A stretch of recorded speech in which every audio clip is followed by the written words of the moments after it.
AIY digital کے drama serial سزاوار میں ہم دیکھتے ہیں کہ کس طرح سے زندگی مصیبت میں ڈال دی ہے رضا نے مسکان کی، جب سے وہ مسکان کے شوہر کے ساتھ ملا ہے۔ یعنی ان کی گاڑیوں کا ایکسیڈنٹ ہوا اور اس کو پتہ چلا کہ مسکان کا شوہر زاویار ہے۔ اس نے تب سے زاویار سے بھی مراسم بڑھانے کی کوشش کی، لیکن اس کا بیسکلی مقصد یہی تھا کہ وہ مسکان کو ہراس کرے، اس کو ڈرائے دھمکائے اور اس کو یقین دلائے کہ رضا کے علاوہ وہ کسی سے بھی محبت نہیں کر سکتی۔ اتنا بڑا وہ لوزر انسان ہے کہ جب وقت تھا اس وقت اس نے اپنے غصے پر قابو نہیں پایا اور اپنی جھوٹی مکار بہن اور اس کی فریبی دوست کے ساتھ مل کر فوراً ان کی باتوں پر یقین کر لیا، اور جو الزام مسکان کے بھائی اشر پہ لگا تھا اس کا بدلہ اس نے لیا مسکان سے اور فوراً اس کو بغیر سوچے سمجھے طلاق دے دی۔ اور اب جب اس نے دیکھا ہے کہ مسکان اس سے کہیں زیادہ ہینڈسم اور دولت مند انسان کی بیوی ہے تو فوراً اس کو اپنی پرانی محبت یاد آ گئی اور لگا ہے اس کو دھمکانے۔ کبھی اس کے گھر چلا جاتا ہے، کبھی اس کو کالز پہ کالز کرتا ہے اور کبھی مال میں آ کر اس کا ہاتھ پکڑ لیتا ہے۔ جب زاویار نے اس طرح مال میں ہاتھ پکڑے ہوئے رضا کو دیکھا تو اس کی غیرت نے یہ گوارا نہ کیا، وہ فوراً وہاں سے مسکان کو لے کر گھر روانہ ہو جاتا ہے اور بہت زیادہ ڈپریشن میں چلا جاتا ہے کہ آخر مسکان نے اس پر اعتماد کیوں نہیں کیا اور اس کو پہلے سے کیوں نہیں بتا دیا کہ رضا ہی اس کا پرانا شوہر ہے۔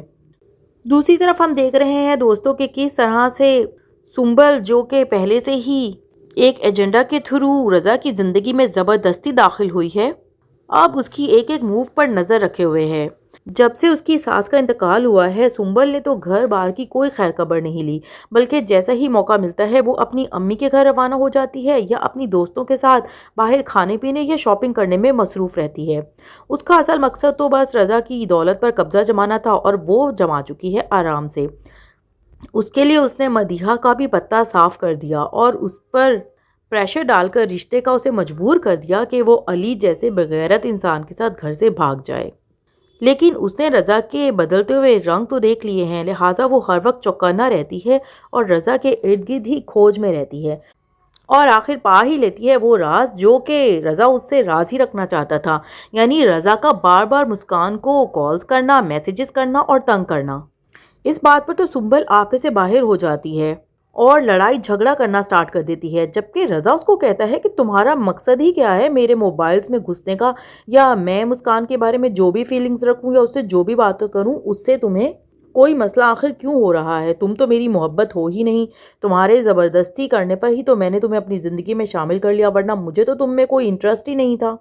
تو سنبل اس کو یہی کہتی ہے کہ واؤ، تمہارے گھر کی ذمہ داری میں لوں، دھیان میں رکھوں، نوکروں کی طرح سارا دن کام کروں، اور تم چلے ہو مسکان کو یاد کرنے۔ جس پر رضا اس کو چپ کروا دیتا ہے کہ کون سی ذمہ داری تم نے اٹھائی ہے؟ کبھی میرے باپ کو تم نے اٹھ کر کھانا تو پوچھا نہیں، نہ ہی کبھی تم مجھے زیادہ تر گھر میں دکھائی دیتی ہو، بس میری دولت پر ہی تمہاری نظر تھی، وہ تم نے اپنی عیاشی پوری جاری رکھی ہوئی ہے، لہٰذا تمہارا کوئی مقصد نہیں بنتا میری زندگی کے بارے میں کوئی بھی فیصلہ کرنے کا یا جانچ پڑتال کرنے کا۔ سنبل یہ سب سن کر آپے سے باہر ہو جاتی ہے اور اس کا بدلہ وہ یوں لیتی ہے کہ بغیر سوچے سمجھے وہ مسکان کے گھر چلی جاتی ہے، یعنی کہ اس کے سسرال چلی جاتی ہے اور گارڈ سے کہتی ہے کہ مجھے مسکان سے ملنا ہے۔ گارڈ اسے بہت رسپیکٹ سے لے جا کر ڈرائنگ روم میں بٹھا دیتا ہے، بٹ وہ لڑکی چیخنا چلانا شروع کر دیتی ہے اور ساس یہ سارا شور شرابہ سن کر آ جاتی ہے اور مسکان سے پوچھتی ہے کہ مسکان آخر یہ کون ہے، اتنی بدتمیز لڑکی، اور آخر کیوں یہ اس طرح سے تم سے بات کر رہی ہے؟ جس پر سنبل خود ہی اپنا تعارف کراتی ہے کہ میں وہی ہوں جس کے شوہر کے پیچھے آپ کی بہو پڑی ہوئی ہے اور میں اس کے پہلے شوہر کی بیوی ہوں اور یہ ہم دونوں میاں بیوی میں فساد ڈال رہی ہے۔ سنبل تو پہلے ہی یہ سن کر شاکڈ ہو جاتی ہے اور اس کی ساس کو بھی آخر وہ ثبوت مل ہی جاتا ہے جس کی ڈھونڈ میں وہ تھیں،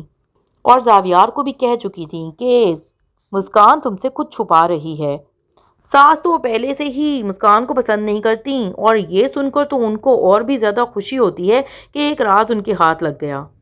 لیکن دوستو سب سے اچھی بات یہ ہے کہ مسکان نے اپنے شوہر زاویار سے کوئی بات راز نہیں رکھی، بلکہ اس کو اعتماد میں پہلے سے ہی لے چکی ہوتی ہے،